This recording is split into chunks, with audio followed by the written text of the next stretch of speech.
All right, for more on the two-day national convention that was officially opened by President Cyril Ramaphosa, we're joined by Bongani Kupe from the Thabo Mbeki Foundation. Good afternoon, Bongani. Thank you very much for joining us on the program. Now, you are among the foundations that withdrew from the preparatory task team, citing a number of issues. Nevertheless, the convention has begun in earnest. Just your take on what we're seeing now. Is this what was envisaged when we first heard from former President Thabo Mbeki about a dialogue to forge a new path as citizens? Yeah, thank you very much for inviting us. Firstly, I think the whole notion of a national dialogue was conceptualized by foundations.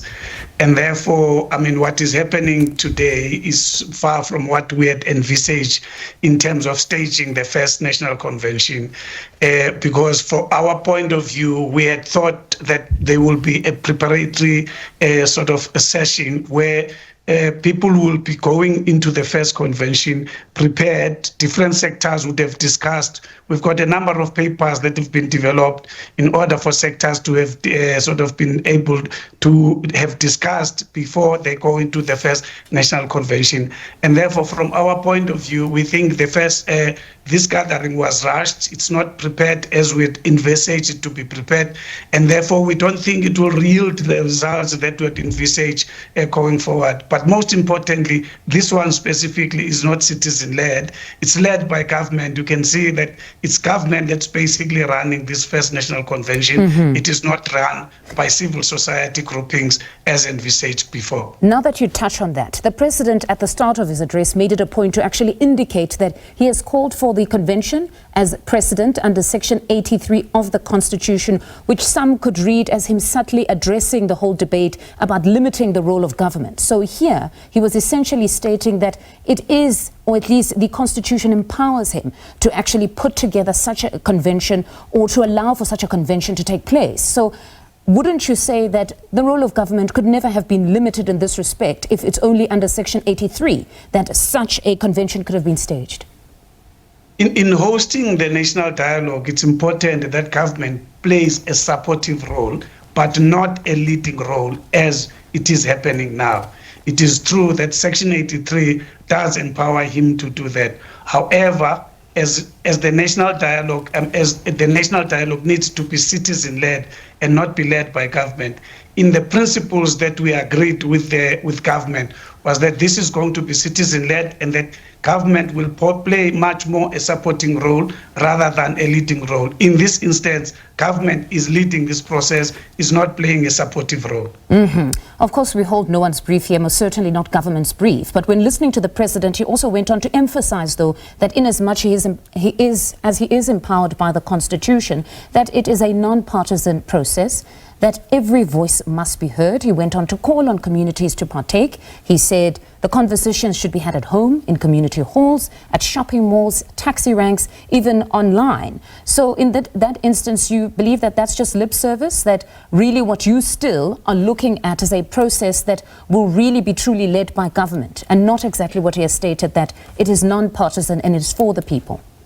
Yeah. Look, we conceptualized the national dialogue, and by definition, if it's a national dialogue, every South African has a right to participate, to define the South Africa they want. All we are saying is that government can play a leading role, because part of the problem that we have in this point in time is that government and political parties we are in a crisis because of both of those two sort of stakeholders. And therefore, from our point of view, they can't be the ones who are leading this process. All they need to do is to become part of this process as any other sectors.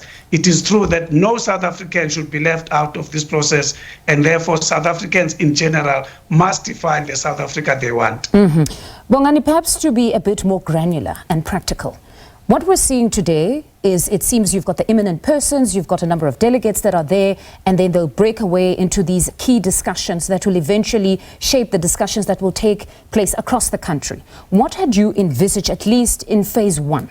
What was to happen today if it happened at the time that you as foundations would have agreed upon? Would it have been everybody in that room, perhaps not at UNISA, at a different space that could accommodate, or at different places across the country? As part of preparation, we had a content subcommittee, and the content subcommittee's role was to basically outline various areas or topics that needs to be discussed by different sectors, and that those sectors must take those topics and discuss them and come to the National Convention and say, you have only defined 10 areas. We think you've forgotten about 3 more, we can add more. Or we think you have not emphasized this part, and therefore this part needs to be emphasized, so that by the time we get out of this first National Convention, we have adequately framed the framework from which all dialogues at local levels are going to take place. But to go into this event without any of those preparations, we think it's just a performance thing, not a qualitative discussion that is going to take place. So what is the way forward? Because the president has asked that perhaps citizens should join the tent, that it's far easier to criticize from outside. It's more difficult to actually sit and construct meaningful contributions that can be implemented. So what is the way forward here? Because most certainly, judging by the interaction we've heard on the ground, there is a deep desire to redirect South Africa, that this trajectory is not the one. And many South Africans do want, in one way or another, to partake in something that meaningfully changes the trajectory. So what is the way forward here? The way forward from our point of view is that the national dialogue needs to continue, and that citizens must be able to claim this dialogue, so that it's not politically, it's not led by politicians or by government, that is led by citizens, so that it becomes a meaningful sort of national dialogue. But without that, it's not going to yield the results that we think should yield in defining the 30 years of South Africa we want going forward. And therefore, the only way forward is for citizens to basically come in, take over, and be able to lead the national dialogue. So meaning this is your invitation, that at least on day 2, if people couldn't make it today, day 1, they should come in their numbers tomorrow. Be it at the other halls, not necessarily the main great hall, be it there where they somehow make sure they submit at least what should be the main discussion when eventually there's a national dialogue. Is that the invitation, that let South Africans partake? If they want a better future, they need to partake. The convention is not a national dialogue. Dialogue will take place at local levels. And therefore we encourage people at local level to dialogue in areas and sectors wherever they are, so that they can be able to influence and take over what is existingly now taken over by government. But it seems there was an insistence for them, even though it's a 2-day convention now, there was an insistence by those who are outside that they still want to be part of this aspect of things. Because when speaking to the Desmond and Leah Tutu Legacy Foundation, they also felt that even at this first phase, when the president was trying to allay fears that nobody's going to be left behind, this is more preparatory. There were other foundations that were saying that even at this level, there must be adequate representation, because it's essentially where you're sitting together and putting the roadmap and having terms of reference, so to say, that these are the pertinent issues that South Africans want discussed. So for those that felt that even at this level of a convention, they wanted perhaps Abahlali baseMjondolo or any other interest group that said, we want our contributions to at least shape this aspect that will then spill over to the conversations that must be had across the country. What about those people that feel left behind? We agree with those people, because there have been no adequate preparation in terms of discussions from different sectors that will be presented in this 2-day. Because for us, adequate preparation for the First National Convention was important in order to make the First National Convention much more meaningful, rather than turning it into a talk show.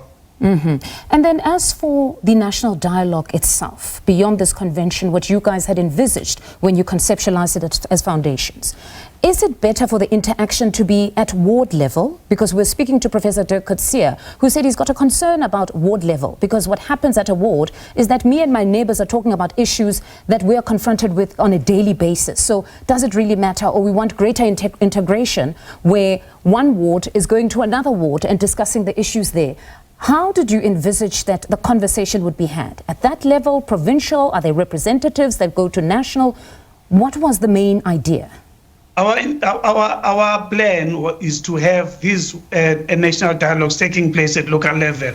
Remember, part of what we're looking at is that different sectors at ward level should be able to interact, whether you are in church or traditional areas or in sports or music or arts and culture. For us, it is important that it takes place at ward level and at local level, so that comes from those levels can be able to be interpreted and pulled together to the national level. We don't envisage provincial level because we think local level is more important than what is happening at this point in time. All right. Bongani, thank you very much for your time this afternoon. That is the Thabo Mbeki Foundation's Bongani Kupe.